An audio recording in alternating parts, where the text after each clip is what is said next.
Welcome back to the firing line, everybody. Let us get right down to the brass tacks of everyday carry.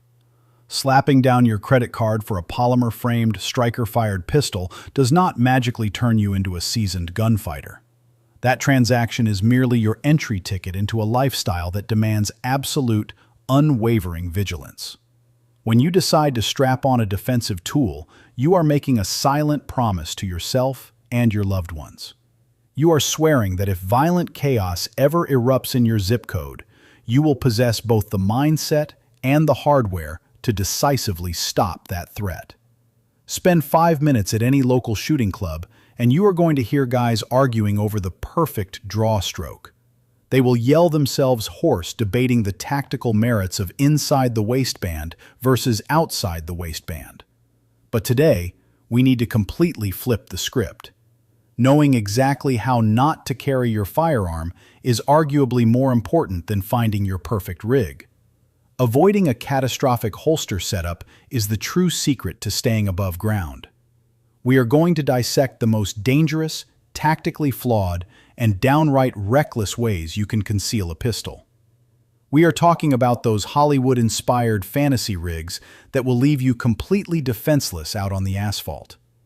We are going to expose the massive safety hazards and crown the absolute worst method in the EDC world.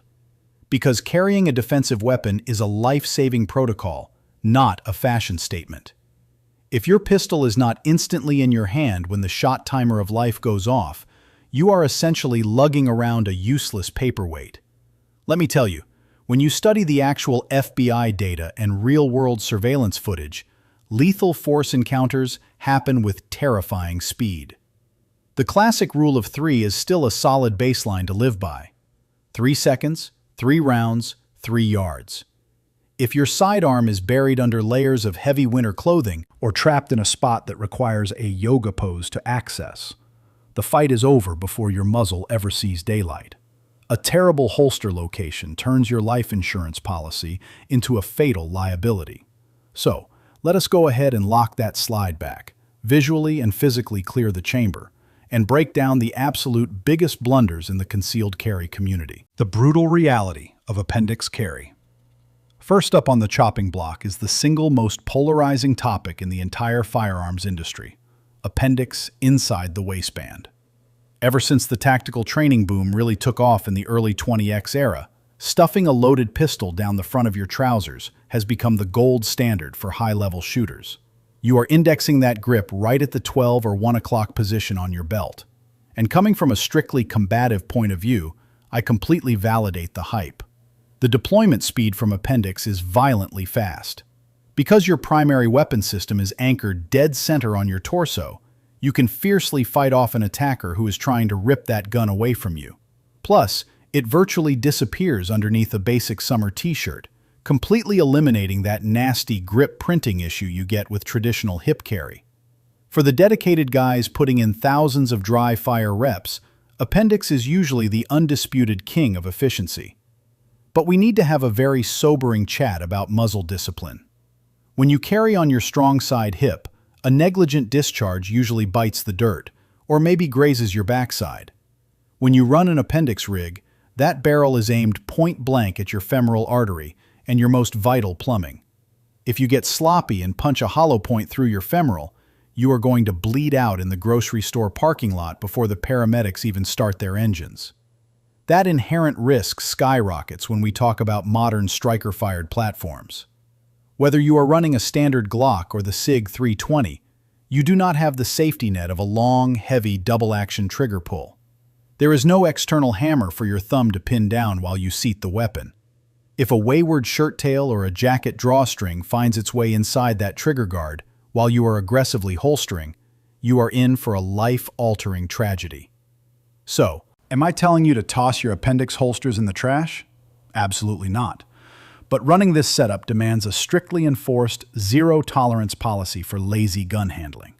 You must physically look that gun back into the holster every single time it leaves your hand. Be reluctant, be slow, and be hyper-aware of your garment path. Even if you rock a traditional double action or a classic wheel gun, the fundamental safety rules remain ironclad. You cannot cut corners on your gear here. You need a rock-solid premium Kydex shell fitted with a dedicated concealment claw to tuck that grip inward, alongside absolute trigger protection. Done right, appendix carry is a massive tactical advantage. Done wrong, the consequences are permanent. The Hollywood death trap, small of back carry. Let us shift our focus to the 6 o'clock position. The universally romanticized small of back carry. Pop culture and silver screen action heroes have been selling us this lie for decades. The protagonist grabs a pristine 1911, shoves it right behind his spine, and goes to work. On paper, it sounds fantastic. It nestles perfectly into the natural lumbar curve of your lower back, keeping the hardware entirely out of your peripheral vision. But let me give you the unfiltered truth from the professional training circuit. Carrying a chunk of steel directly over your spinal column is a catastrophic medical emergency waiting for an excuse to happen. Let us address the physiological dangers first. If you catch a blindside punch in a dark alley, or you simply slip on a patch of winter ice and take a hard fall backwards, that firearm becomes an absolute anvil. You are driving a solid block of ordnance straight into your lumbar vertebrae, backed by the entire force of your falling body weight. This is not some exaggerated internet myth. There are heavily documented cases of sworn law enforcement officers and civilian defenders suffering permanent paralysis because they landed directly on a backup gun or handcuffs stationed at the 6 o'clock position. That is the exact reason why nearly every major police department in America has completely banned their personnel from staging gear over the spine. From a purely combative standpoint, it is just as disastrous. Try accessing that weapon while you are buckled into the driver's seat of your vehicle. It is a physical impossibility. Try deploying it while a heavier, stronger attacker has you mounted on your back in a violent street fight. You are completely locked out of the fight. On top of all that, violently throwing your arm behind your back is a massive telegraph to the bad guy. You are broadcasting your intent to draw to everyone in the zip code. And for a horrifying fraction of a second during your draw stroke, you are flagging your own kidneys with a loaded muzzle. Professional instructors universally condemn this method. Honestly, throwing a pistol loose in your front pocket is vastly superior to mounting a metal brick over your spine, and pocket carry has its own set of serious problems. Small of back carry is a hard pass, period. The tactical nightmare, ankle carry. If you thought small of back carry was a disaster, you might want to brace yourself.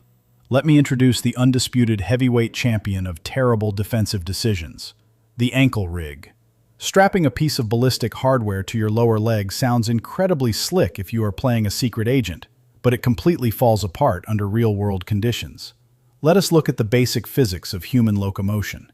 You are effectively strapping a weighted steel pendulum to your leg, violently swinging it back and forth with every single step you take. It creates aggressive hotspots, rubs your shin raw, and unless you crank that Velcro down so tightly that you cut off your own circulation, gravity is going to slowly drag it down over your boot. And it does not even matter if you are rocking an ultra-lightweight titanium revolver, like the Smith & Wesson 637 Airweight. By the time you finish a 12-hour shift, that little wheel gun is going to feel like a cinder block tied to your ankle. Because you are working with such limited real estate down there, ankle carry forces you to severely compromise your ballistic advantage. You are forced to carry a micro-sized mouse gun. You are stuck with terrible sight radiuses, snappy recoil, and dangerously low magazine capacity. So now, you are navigating a dynamic, high-stress gunfight with a tiny subcompact that only holds a handful of rounds. And that is assuming you can even get the gun out. To access an ankle rig, you have to completely destroy your own mobility. You either drop down to one knee, effectively anchoring yourself to the ground, or you try to balance on one foot like a tactical flamingo while you yank your pant leg up. If a violent predator ambushes you and puts you on the concrete, your primary life-saving tool is now located at the absolute furthest possible point from your hands. Now, is it acceptable if you are an Uber driver logging 12 hours behind the wheel, or a guy chained to a stationary desk all day? Sure, in those hyper-specific scenarios, it has a place. But relying on an ankle holster as your primary everyday defensive setup is a recipe for absolute failure. It is painfully slow, biomechanically awkward, and severely limits your footwork. It forces you to sacrifice the caliber you need, the round count you want, and the speed that keeps you alive. Keep the ankle rig stored in the safe, unless you are deploying a deep-cover tertiary backup gun and have literally exhausted all other options. How the professionals actually run it. All right, we have thoroughly roasted the garbage tier setups. So, where exactly should that defensive pistol call home? You need a mounting system that delivers the perfect trifecta of explosive deployment speed, rock-solid weapon retention, and absolute mechanical safety. And that leads us right back to the time-tested fundamentals. Inside the waistband, resting comfortably anywhere from the 3 o'clock to the 5 o'clock position on your strong side hip. Or, if your local laws and wardrobe permit, outside the waistband. Traditional inside the waistband carry stands as the undisputed champion of concealed carry for a multitude of very solid reasons. It parks the grip of your firearm directly on your strong side hip. When your arms are resting naturally by your sides, your primary firing hand is already staged mere inches away from the weapon. If you end up in a brutal, close-quarters entanglement, you can aggressively clamp your elbow down onto the grip to prevent an attacker from stripping the gun away. Furthermore, this position utilizes the structural integrity of your pelvis to bear the weight of a fully loaded magazine, keeping your spine properly aligned so you are not walking with a limp by dinner time. Now, if you live in a free state with constitutional carry, or if the winter weather allows you to throw on a heavy jacket, outside the waistband is undeniably the faster option. The draw stroke is incredibly fluid. You do not have to dig your fingers past your belt line. You wrap your hand around the grip and establish a perfect master firing grip before the pistol ever leaves the plastic. There is a reason why uniformed patrol officers and elite military units run their sidearms on the outside. And I want to be perfectly clear about pocket carry, because it is entirely viable if you respect the cardinal rules. If you are dropping a micro-compact like the Ruger LCP or a snub-nosed wheel gun into your jeans for a quick run to the hardware store, you can make that work. But you are absolutely required to use a rigid, purpose-built pocket holster that fully encapsulates the entire trigger guard. Do not ever, under any circumstances, drop a naked, unprotected firearm into a pocket swimming with car keys and loose change. The final verdict on everyday carry. Here is the cold, hard, unfiltered truth. The absolute best carry position in the world is the one that you will actually strap on your body every single morning, provided it passes all the mandatory safety checks. But dropping cash on the hardware is merely step one of a lifelong journey. You can drop $1,000 on a custom-molded Kydex rig and a match-grade pistol, but if you refuse to put in the hard hours of training, you are simply walking around as a premium loot drop for a violent felon. You need to invest in a reinforced, purpose-built gun belt that will not sag. You need to buy a holster that forcefully locks that weapon in place and creates a fortress around that trigger guard. But most importantly, you have to get out on the firing line and put in the work. Grind out those dry-fire repetitions in your living room until your hands cramp.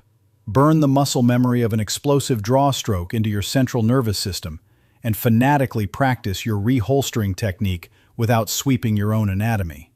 You must carve out those neural pathways right now, because when that massive dump of adrenaline hits your bloodstream and your heart rate spikes to 180 beats per minute, your cognitive brain shuts off. You will completely default to your lowest level of ingrained, repetitive training. Carrying a lethal instrument is a massive, unforgiving burden of responsibility. Do not intentionally handicap your own survival chances by adopting some gimmick carry position just because it looked cool in a Hollywood blockbuster. Stay switched on, stay incredibly dangerous, and always keep your powder dry. I want to take this conversation directly down to the comments section. Are you guys running a dedicated appendix setup, or are you staying fiercely loyal to the traditional strong side hip carry?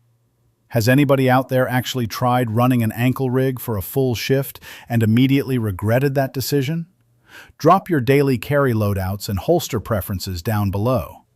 If you found real value in this tactical breakdown, aggressively crush that like button, subscribe to the channel, and ring that notification bell so you never miss a critical training session.